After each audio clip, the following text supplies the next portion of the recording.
എന്താ മാവ? വിശേഷമൊന്നുമില്ല. നിന്റെ അളിയനാ വിനോദിനെ ഇവിടെ മാനേജറാക്കി വെച്ചിരിക്കുന്ന കാര്യമൊക്കെ കൊള്ളാം.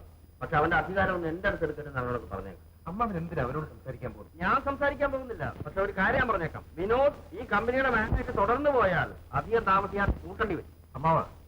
അമ്മാവന്റെ വാക്കിട്ട് ഞാൻ പഴയ മാനേജറുമായി ഇങ്ങനെ പറഞ്ഞേക്കാൻ പറ്റുമോ? അയ്യോ, നീ ആരെയും മാറ്റണ്ട. ഞാൻ തന്നെ ഇവിടുന്ന് പൊക്കോളാം. അതാ നല്ലത്. വേഗം പോയാട്ടെ. ഞാൻ പോവുക. അതിനു മുമ്പ് ഇവിടെ എത്ര പെമ്പിള്ളേർ വരുന്നുണ്ടെന്ന്, എത്ര പെമ്പിള്ളേർക്ക് ഇവിടുന്ന് ചെക്ക് കൊടുക്കുന്നുണ്ടെന്നുള്ള വിവരങ്ങളെല്ലാം സുനന്ദയോട് നിന്റെ അച്ഛനോടും പറഞ്ഞിട്ട് ഞാൻ പോവുക. അയ്യോ അമ്മാവ് ഇരിക്കണം. ഞാൻ വെറുതെ പറഞ്ഞല്ലേ. അമ്മാവൻ ഇവിടുന്ന് പോയാൽ ഇവിടുത്തെ കാര്യങ്ങളൊക്കെ പിന്നെ ആരാ നോക്കുന്നത്? ആ വിചാരം വല്ലതും നിനക്കുണ്ടോ? ഉണ്ടെങ്കിൽ നീ നിന്റെ അളിയന്റെ അടുത്ത് പറഞ്ഞാണെങ്കിൽ അവന്റെ ജാടയൊന്നും എന്റെ അടുത്ത് എടുക്കണ്ട. ഷെൽഫിന്റെ താക്കോല് ഇന്നുമല്ലേ ഇയാൾ ഇവിടുത്തെ മാനേജർ ആയിക്കോട്ടെ. വിനോദ്, നീ ചൂടാവുന്നോ? എനിക്ക് ചൂടൊന്നുമില്ല.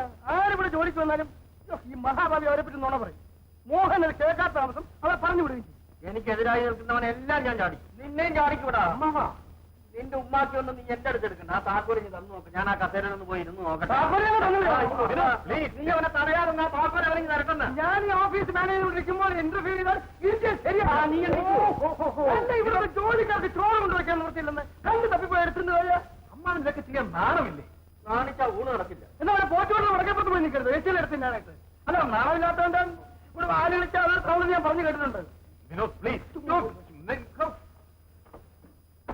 പോയോ? പോയോ അവൻ? പോയി. അവന് നല്ലത്. ഇല്ലെങ്കിൽ ഞാൻ വല്ല അന്തകരണം